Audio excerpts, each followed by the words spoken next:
지난주에 우리는요, 한 중풍병자에 대한 내용들을 살폈습니다.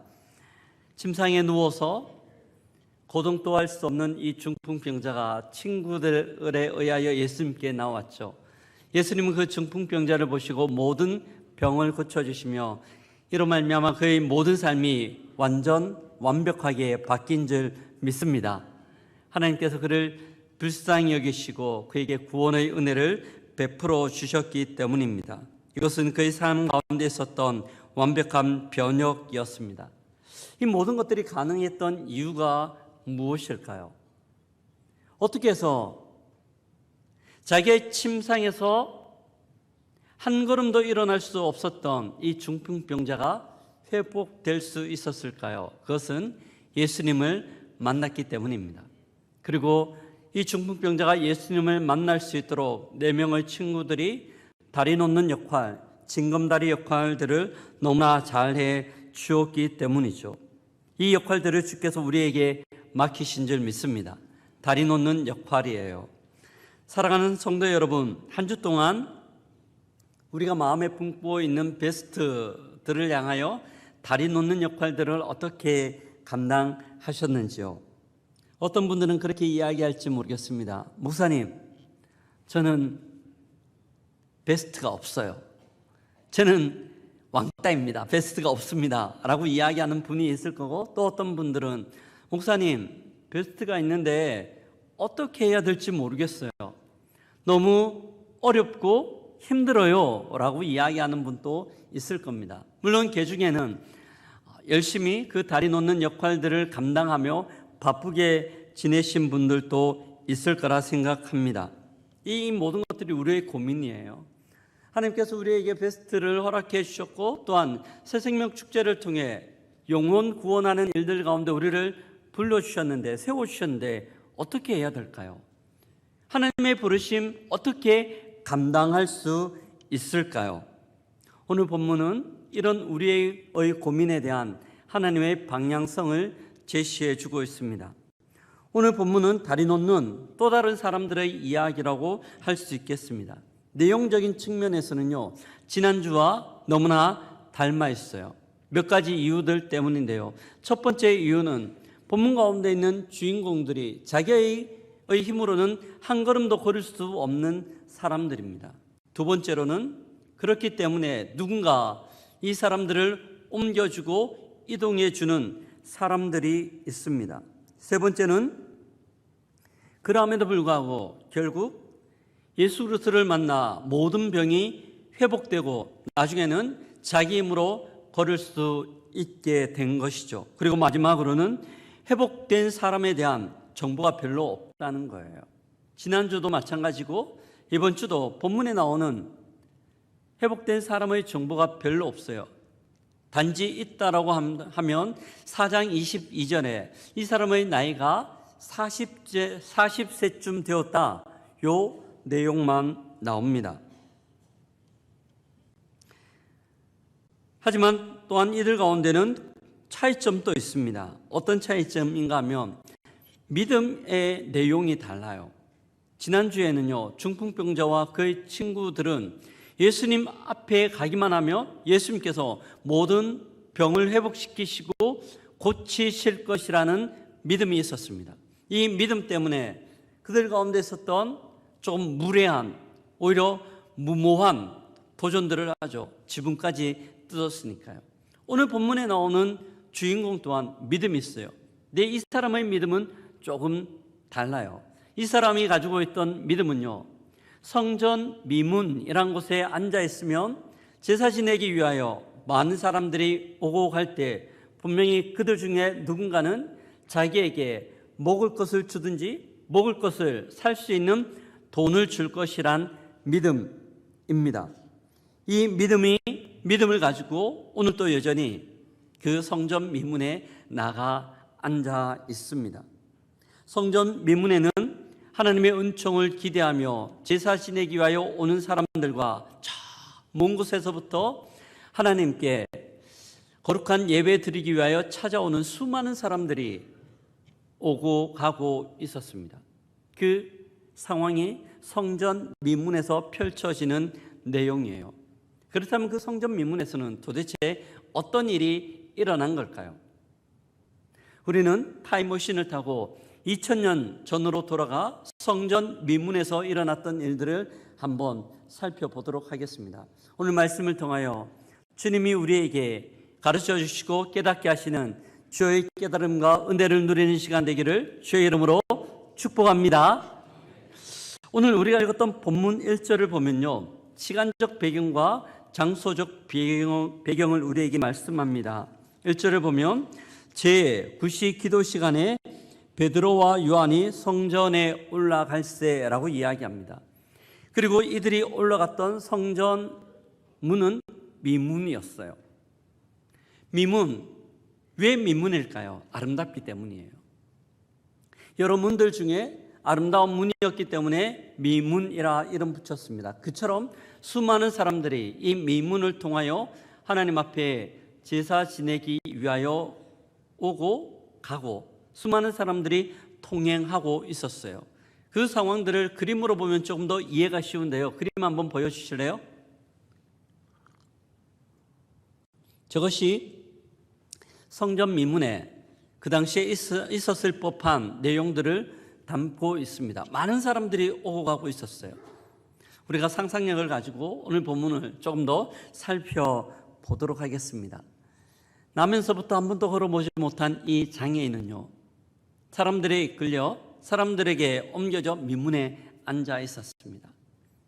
아마 그에게는 간절함들이 있지 않았을까요? 수많은 사람들을 보면서 외쳤을 거예요. 좀 도와주세요. 좀 도와주세요. 며칠 동안 잘 못 먹었어요. 먹을 것이라도 사 먹을 수 있도록 저에게 은총을 좀 베풀어 주세요. 그는 아마 사람들의 얼굴을 뚫어져라 쳐다보며 그들의 자비를 구하고 도움을 요청하고 있었을 겁니다. 하지만 그가 아무리 외친다 하더라도 수많은 사람들의 발걸음과 시끄러운 상황들로 인하여 그의 목소리는 다 묻혀버리고요, 그의 목소리는 연기처럼 공기 속으로 흩어져 버렸을 거예요. 아무도 집중하지 않습니다. 그들은 그들의 발걸음만 옮길 뿐이었죠. 그런데 그때 마침 두 사람이 그 성전 미문을 통과하고 있었습니다. 아마 이 장애인의 마음 가운데는 그런 기대들이 있었던 것 같아요. 아, 저 사람이면 나를 도와줄 수 있겠다. 저 사람한테 어떤 구걸을 하면 저 사람이 좀 어떤 것을 나에게 주지 않을까? 그런 기대함들로 그 두 사람을 직시하며 보면서 도움을 요청하고 있습니다. 3절에 보면 나오죠. 그가 베드로와 요한이 성전에 들어가려 함을 보고 구걸하거늘. 베드로와 요한에게 도움을 요청하고 있습니다. 두 사람을 보면서 또 이야기했겠죠. 제발 저에게 도움을 좀 주세요. 제발 저에게 도움을 좀 주세요. 그런데 그 이야기를 들었던 베드로와 요한이 발걸음을 멈춰 세웁니다. 그리고 4절에 보면 이야기하죠. 베드로와 요한과 더불어 라고 이야기합니다. 가던 길을 멈추고 장애인이 앉아있는 그 곳으로 뚜벅뚜벅 걸어가고 있습니다. 이것이 오늘 우리가 읽었던 본문 전체적인 서론적 배경인데요. 근데 이 배경 가운데서 우리는 한 가지 질문들을 좀 던져요. 베드로하고 요한이 이전에는 이 성전 문을 드나들지 않았을까요? 이전에는 여기에 앉아있는 이 장애인들을 한 번도 본 적이 없었을까요? 감사합니다. 아니에요.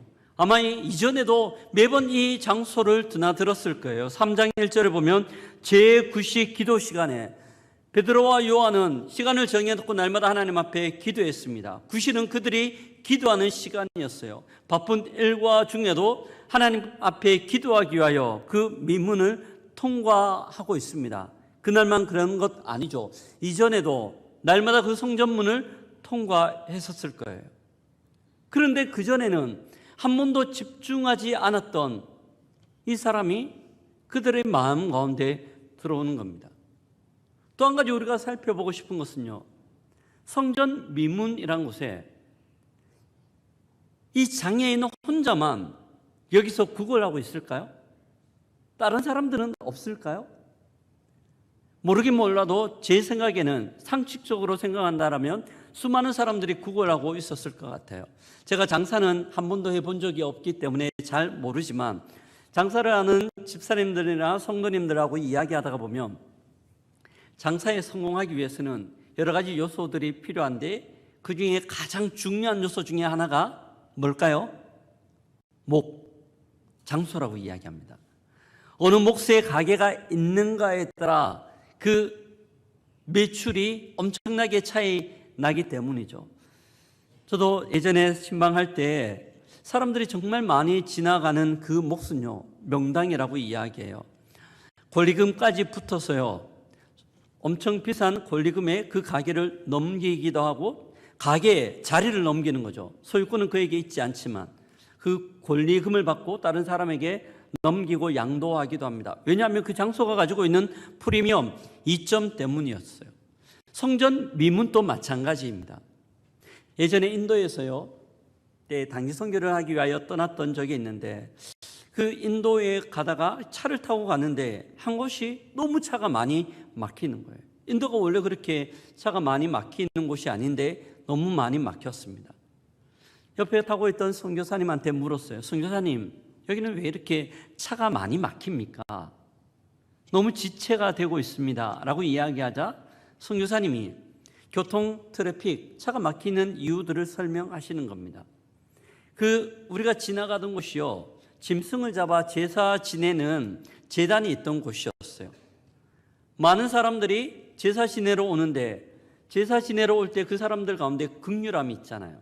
신을 만난다는 경건함이 있잖아요. 그래서 거기서 구걸하는 사람들을 보면 다른 곳에서보다 훨씬 더 쉽게 구제도 하고 돈도 주고 했기 때문입니다. 많은 거린들이 그곳에서 차가 오고 감에도 불구하고 그 앞을 막아서고 차에 탄 사람들한테 구걸을 하고 있었습니다. 아마 이 성전 미문도 마찬가지였을 거예요. 많은 사람들이 제사 지내러 오기 때문에 거기에는 구걸을 하는 이 장애인과 같은 많은 사람들이 있었습니다. 그런데 그 많은 사람들 중에 왜 유독 이 장애인에게만 베드로와 요한이 바라보는 걸까요? 왜 이 사람만 지목하여 가는 걸까요? 그것은요, 하나님께서 이들을 보게 하셨기 때문입니다. 평상시에도 봤고 수많은 사람들이 있음에도 불구하고 하나님이 그들의 마음 가운데 이 장애인에 대한 마음들을 허락해 주셨는 거죠. 4절을 보면 그 의미들을 조금 더 이해할 수 있어요. 4절에 보면 베드로가 요한과 더불어 주목하여 이르되 라고 이야기합니다.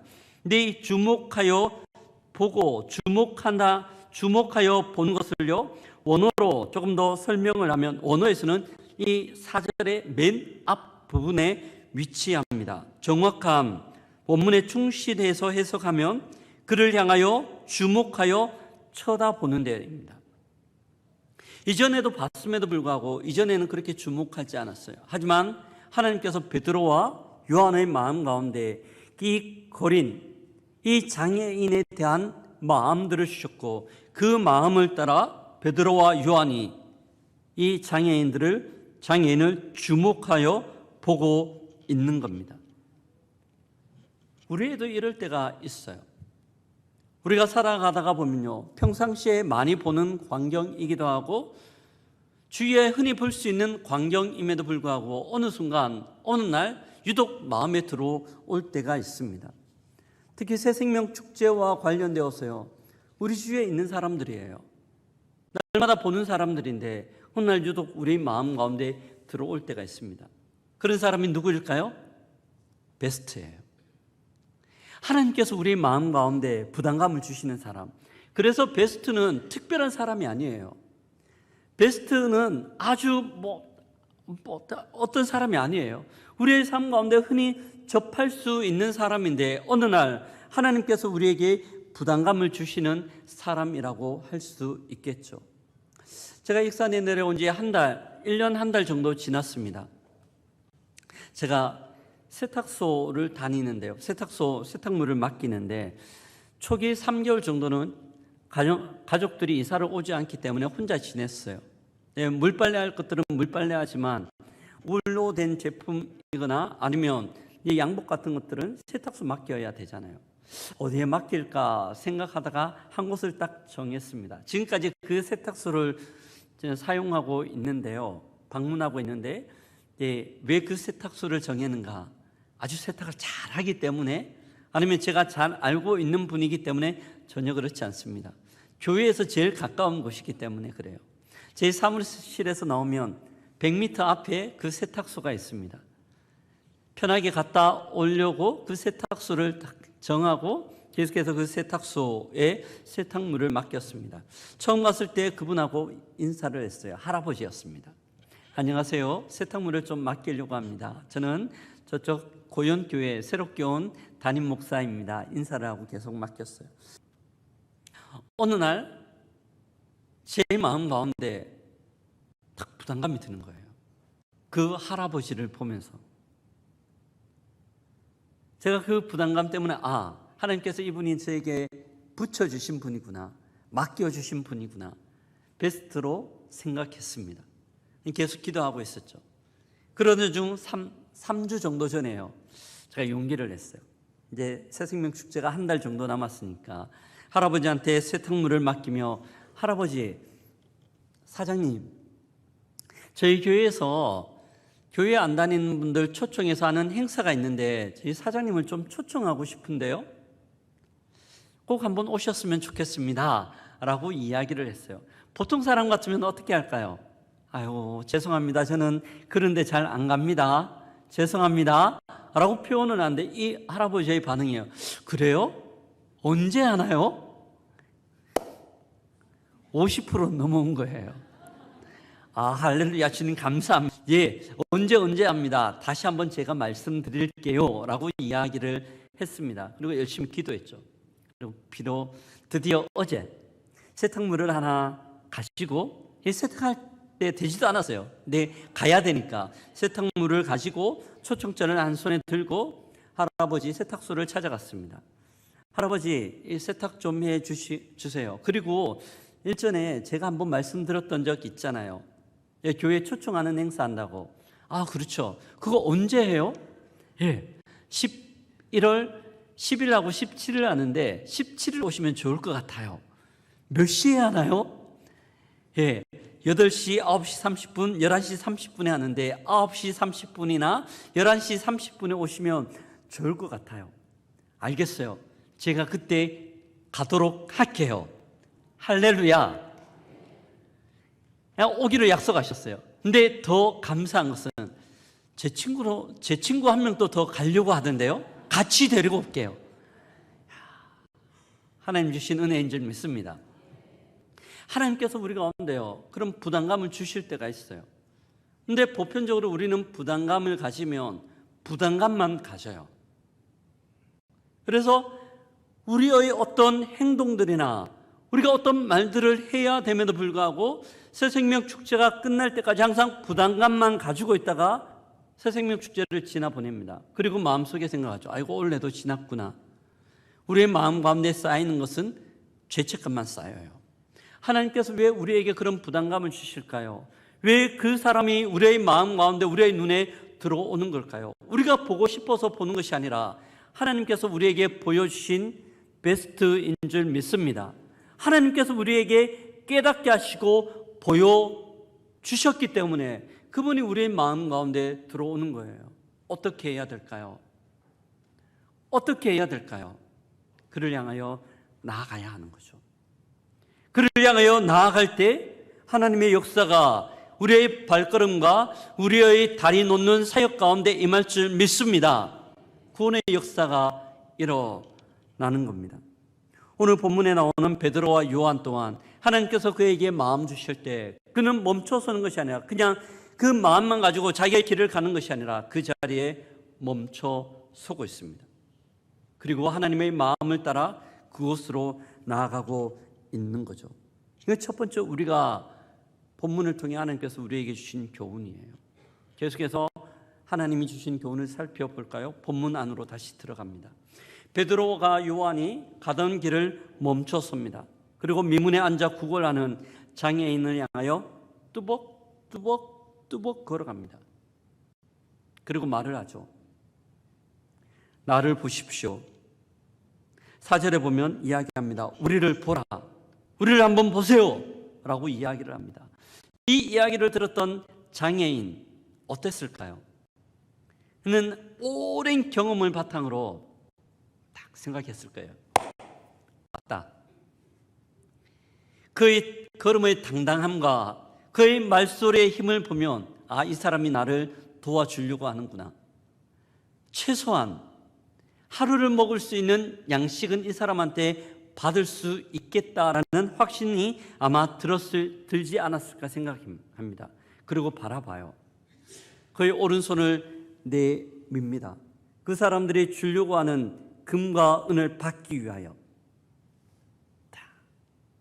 너무 기대가 있었겠죠. 그의 기대를 표현하는 것이요, 5절에 보면 나오는데요. 신성경 5절로 해서 5절을 같이 한번 읽어보겠습니다. 그 걷지 못하는 사람은 무언가를 얻을 것을 기대하면서 두 사람을 쳐다보았습니다. 그의 눈빛 가운데는 기대가 가득합니다. 무언가를 얻겠지. 그의 오른손을 내밀었을 때 갑자기 덥석 뭔가 잡힙니다. 그런데 그가 기대하던 게 아니에요. 그는 금과 은을 기대했는데 그의 손 가운데 잡힌 것은요, 뱃일을 해서 우악스러운 두툼한 어떤 사람의 손이 잡힙니다. 그리고 그 손을 잡았던 그 사람의 이 손을 향하여 힘껏 당기면서 이야기를 합니다. 그 말이 6절인데요. 6절을 같이 한번 읽어보겠습니다. 6절입니다. 베드로가 이르되 은과 금은 내게 없거니와 내게 있는 이것을 내게 주노니 나사렛 예수 그리스도의 이름으로 일어나 걸으라 하고. 아멘. 베드로가 외칩니다. 금과 은은 내게 없지만 내게 있는 것을 내게 주노니 나사렛 예수 그리스도의 이름으로 일어나 걸으라. 일어나 걸으라. 깜짝 놀랐을 거예요. 그가 기대한 건 이게 전혀 아닌데 갑자기 이 사람이 왜 일어나 싶었는데요. 베드로가 당기는 힘에 어쩔 수 없이 벌떡 일어났는데 신기한 일이 벌어진 겁니다. 그는 40년 동안 한 번도 걸어본 적이 없어요. 아마 두 다리는요, 앙상한 뼈밖에 남지 않았고 어쩌면 발목은 뒤틀려 있을 수 있었습니다. 그런데 그 앙상한 다리와 뒤틀렸던 발목에 힘이 생기며 벌떡 일어난 거죠. 깜짝 놀라고 신기한 거예요. 어떻게 했을까요? 양 다리를 번쩍 들어 올리면서 걸어보는 거예요. 뭔가? 그러면서 막 뛰어보는 거예요. 그토록 그가 하고 싶었던 걷고뛰고를 반복하며 할렐루야 하나님을 찬양하고 있습니다. 이것이 우리가 읽었던 본문의 내용입니다. 근데 이 본문 보면서요, 우리는 한 가지 의문점이 있습니다. 왜 베드로가 이랬을까요? 지금 장애인이 베드로한테 요구하고 요한한테 바라는 것이 무엇입니까? 금과 은이에요. 왜 베드로가 금과 은을 이 장애인에게 주지 않고요, 다른 것을 이야기할까요? 이유는 쉽죠. 본문에서 이야기하니까. 첫 번째는요, 금과 은이 베드로에게 요한에게 없었기 때문이에요. 하지만 금과 은은 없었음에도 불구하고 명확하게 그들이 붙들고 있는 것, 소유하고 있는 것은 예수 그리스도의 이름의 능력과 그 이름의 권세에 대한 믿음인 줄 믿습니다. 그는 금과 은은 비록 없었지만 내게 있는 것, 그에게 가득 찬 것, 그 확신하는 것, 예수 그리스도의 이름으로 그 장애인을 향하여 선포하며 치유와 능력의 이름인 예수 그리스도를 그에게 주고 있습니다. 이 지점이 너무 중요합니다. 이 지점이 너무 중요합니다. 사랑하는 성도 여러분, 우리가 베스트들 앞으로 나아가는 것들을 주저하는 이유가 뭘까요? 참 부담스럽잖아요. 왜 그렇게 주저하고 부담스러워 합니까? 어쩌면 베스트들이 요구하는 금과 은, 그들의 관심에 대해서는 우리가 가지고 있어요. 그래서 어떨 때에는 한번 만나기도 하고요. 어떨 때에는 그들이 배고파할 때 식사도 대접하며 차를 마시며 이야기하기도 합니다. 물론 그들에게 필요한 거예요. 우리가 그들의 필요들을 채워주는 것 중요합니다. 지난 가을 추석 때 우리 송악동과 모현동에 있는 어렵게 지내는 독거노인 분들을 향해서 선물 상자를 만들었잖아요. 그들에게 제공했어요. 또한 그들이 필요로 하는 쌀도 우리가 제공했습니다. 너무 중요하죠. 하지만 그것이 다라면 우리는 너무나 부족함, 거기서는 아쉬움이 있어요. 왜냐하면 제가 익산에 왔어요. 깜짝 놀라는 것 중에 하나가요, 익산에 교회가 참 많습니다. 골목마다 교회가 있습니다. 근데 더 놀라는 게 있어요. 원불교 교당이 정말 많더라고요. 교회처럼 원불교 교당도 너무 많아요. 그리고 이 원불교 재단에서요, 이 익산에 고아원도 운영하고 복지관도 운영하고 있습니다. 교회들이 하는 것보다 훨씬 더 많은 일들을 원불교가 하고 있습니다. 근데 원불교하고 교회가 구분되는 것이 무엇일까요? 원불교가 많은 것들을 구제하고 사람들을 섬긴다 하더라도 그들은 절대 줄 수 없는 것, 예수 그리스도의 이름이 우리에게 있는 줄 믿습니다. 예수 이름의 권세가 우리에게 있고 주께서 우리에게 부탁을 하셨어요. 사도행전 4장 12절에 이렇게 우리에게 말씀합니다. 같이 읽겠습니다. 다른 이로서는 구원받을 수 없나니 천하 사람 중에 구원받을 만한 다른 이름을 우리에게 주신 일이 없음이라 하였더라. 아멘. 아멘. 베드로와 요한은 예수 그리스도의 이름으로 충만하였고 그 이름의 권세들을 그는 가지고 있습니다. 비록 장애인이 은과 금을 요구하지만 은과 금 그들에게 장애인에게 줄 수 없었음에도 불구하고 너무나 당당했어요. 그에게 있는 예수 그리스도의 이름의 권세와 능력이 베드로와 요한은 소유하고 그것들로 넘쳐났기 때문이죠. 예수 그리스도의 이름이 가는 곳마다 이런 역사가 일어납니다. 우리나라를 한번 볼까요? 100년 전만 하더라도 우리나라는요, 정말 못 사는 나라였어요. 영적으로는 깜깜한 암흑이었고요. 한겨울이 되면 농한기죠. 많은 사람들이 술 마시고 도박에 찌들려 살아가는 것이 이 조선 땅이었습니다. 그로부터 이 조선 땅에 복음이 들어와 채 100년도 지나기 전에 민족의 종교가 바뀐 것이 대한민국인 줄 믿습니다. 문명이 타파되고 병원이 지어졌어요. 1950년도 일어났던 그 전쟁으로 인하여 대한민국은 초토화되었습니다. 거리거리마다 구걸하는 아이들, 먹을 것 없어 힘겨워하는 나라의 상황이었습니다. 하지만 지금 대한민국을 보면 어떻습니까? GDP를 따지면 세계 경제대국 10등입니다. 10등입니다. 엄청납니다. 이렇게 대한민국이 발전되었던 것은요, 교회의 부흥과 교회를 같이 합니다. 예수 그리스도의 이름이 삼천리 반도 금수강산 곳곳마다 울려 퍼지고 교회가 세워지고 복음이 선포될 때 그 하나님의 은혜가 이 조선 땅 가운데 대한민국 가운데 임하였어요. 나라가 바뀌었잖아요. 이게 개인적으로 임할 때는 어떻게 되었을까요? 실망과 좌절과 시리 가운데 빠져있던 사람이 예수 그리스도의 이름 가운데 소망과 희망 가운데 일어서게 됩니다. 송경민 목사님이 지은 충만이라는 찬양 여러분 아십니까? 그 충만이라는 찬양의 가사예요.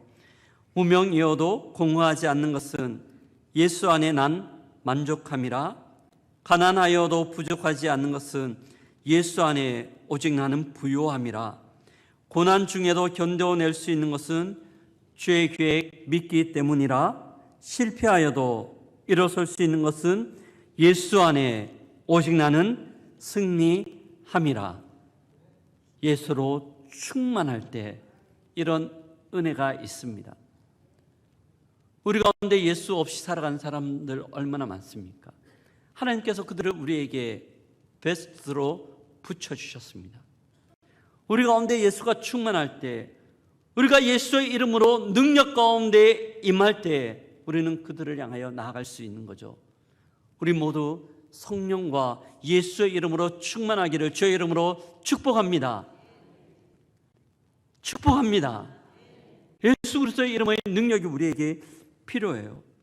마치 한국교회가요, 건물은 화려하지만 머리 깎인 삼손처럼 아무 의미 없는 모든 능력을 상실해버린 것 아닌가요? 다시 우리 한국교회가, 고용교회가 예수 그리스도의 이름으로 충만할 때 복음의 능력과 복음의 권능으로 수많은 자들을 구원하며 진리의 깃발을 흔들 수 있는 은혜가 있을 거라 확신합니다. 마지막 세 번째예요. 그렇다면 어떻게 우리는 예수의 이름으로 충만할 수 있을까요? 어떻게 해야 이 예수의 이름으로 충만할 수 있을까요? 본문 안으로 다시 한번 들어가 보겠습니다. 베드로하고 요한은요, 예수의 이름으로 충만했어요. 원래부터 이런 사람들이 아니었어요. 예수 그리스도께서 십자가에 못 박히신 이후 베드로하고 요한은 쫄짱부고 겁쟁이였습니다. 어떤 한 집에 들어가 모든 문들을 꾹꾹 닫아 잠궜어요. 로마 군병들이, 예수를 죽인 군병들이 자기를 잡으러 오지 않을까 하는 두려움 때문에요. 그런데 이들이 부활하신 주님을 경험하고 마가의 다락방 가운데 모여 기도하기 시작합니다. 열심히 기도해요. 그럴 때 성령이 그들에게 임하고 그들의 삶이 완전 바뀌었어요. 베드로하고 요한이 예수로 충만했던 이유는 그들은 기도의 사람이었습니다. 오늘 본문 1절에 보죠. 제9시 기도 시간에 사도행전의 저자 누가는요, 의도적으로 이것들을 표현하고 있어요. 제9시 기도 시간에 베드로하고 요한은 기도의 시간들을 놓치지 않고 날마다 기도하며 하나님 기도하기 위하여 성전에 올랐던 기도의 사람이었습니다. 그들이 기도할 때 성령으로 충만하고, 기도할 때 예수로 충만하며, 기도할 때 은혜로 충만한 줄 믿습니다. 이 베드로하고 요한이 오늘 본문에 나오는 사건 때문에 제사장들하고 장로들한테 잡혔어요. 감옥에 투옥되었습니다. 그 다음날 끌어내어 다시는 복음 전하지 마라, 예수의 이름으로 말하지 마라 라고 이야기합니다. 하지만 나는 보고 들은 것을 이야기하지 않을 수 없다라고 이야기하고 풀려나요. 자기들의 동료들을 찾아갑니다. 다 이야기를 하고, 그때 이야기하고 난 다음 이들이 모여 기도하기 시작합니다. 그리고 기도의 말미에 일어났던 일들을 4장 31절에 우리에게 보여준대요. 같이 읽습니다. 빌기를 다하매 모인 곳이 진동하더니 무리가 하나님의 말씀을 전하니라. 아멘. 빌기를 다할 때 모인 것이 진동해요. 무리가 성령이 충만해서 하나님의 말씀을 전하고 예수를 증거하기 시작합니다. 성령이 이들을 붙들고 기도의 사람으로 세웁니다. 성령의 능력은 기도를 타고 우리 가운데 임해요. 우리가 기도할 때 하나님께서 우리를 위하여 일하시죠. 우리가 기도할 때 주께서 역사하십니다. 스코틀랜드에 가면요, 종교개혁자 존 낙스라는 사람이 있습니다. 유명한 사람이에요. 존 낙스, 종교개혁자입니다.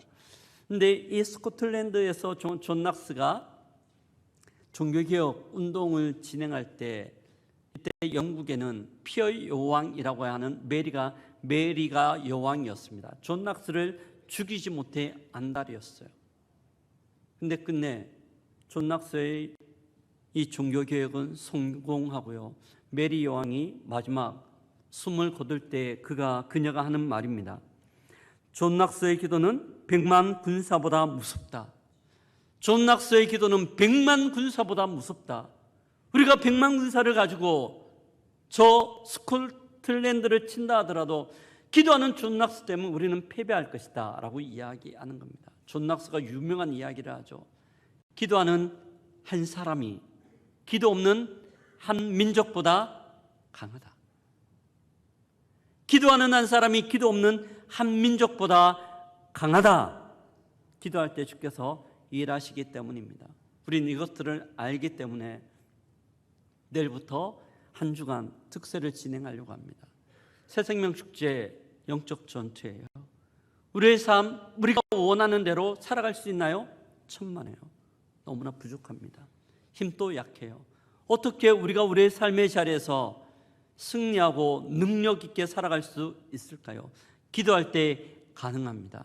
우리의 기도를 통하여 우리의 삶이 보호받고 우리의 기도가 우리의 자녀들의 미래를 열어가며 우리의 기도로 인하여 고연교회와 이 민족이 살아나고 능력 있게 세워질 줄 믿습니다. 언제 그럴까요? 기도할 때 그렇습니다. 작년이었죠. 이맘때에 특세를 냈습니다. 2주 동안 있는데요, 저도 나중에는 조금 힘들었어요. 육체의 한계 가운데 내 기도하면서 육체의 모든 한계를 뛰어넘을 수 있었습니다. 또한 기도 가운데 저 가운데 참 위로가 되었던 한 간증이 있습니다. 어떤 집사님하고 이야기하는 중에 집사님이 새벽마다 기도하러 왔어요. 두 아들이 있는데 한 아이가 1학년인가 미취학이었던 것 같아요. 엄마 보고 이야기합니다. 엄마, 새벽마다 어디 가시나요? 교회가, 기도하러 가. 이 아이가 이야기합니다. 엄마, 다음에 갈 때 꼭 깨워서 저를 데리고 가주세요. 그 다음 날이 되어 이 집사님이 아이 방을 열고 아이를 깨우려고 합니다. 근데 너무 곤하게 자고 있는 거예요. 깨우지 못하고 그냥 혼자 왔습니다. 그날 아침 난리가 났습니다. 엄마 혼자 갔다 왔다는 것들을 이 꼬맹이가 알고 난 다음에 울며 불며 왜 혼자 갔냐고, 깨우지 않았냐고 때를 쓰며 이야기를 한 거죠. 그 다음 날부터 이 꼬마 아이를 깨웠는데요, 아이가 벌떡 일어나 엄마를 따라와서 같이 특세에 그때부터 한 번도 빠지지 않고 전출하였습니다. 할렐루야. 아이도 그랬어요. 사랑하는 성도 여러분, 주님이 우리에게 말씀합니다. 요한복음 16장 24절에 지금까지는 너희가 내 이름으로 아무것도 구제하지 아니하였으나 구하라. 그리하면 받으리니 너희 기쁨이 충만하리라. 아멘. 우리 고연교회는요 14분의 장로님이 계십니다. 70여 분의 안수 집사님이 계시고요 150여 분의 권사님이 계십니다. 하나님께서 왜 이런 직분들을 주셨을까요? 하나님 왜 이 직분 주셨을까요? 기도로 교회를 세우는 일들을 감당하라고 주신 줄 믿습니다. 우리 서리 집사님들, 우리 성도님들, 왜 우리를 고연교회로 불러주셨을까요? 기도로 교회를 세우고 기도로 우리의 삶들을 지키라고, 우리의 가정을 지키라고 우리를 불러주셨습니다.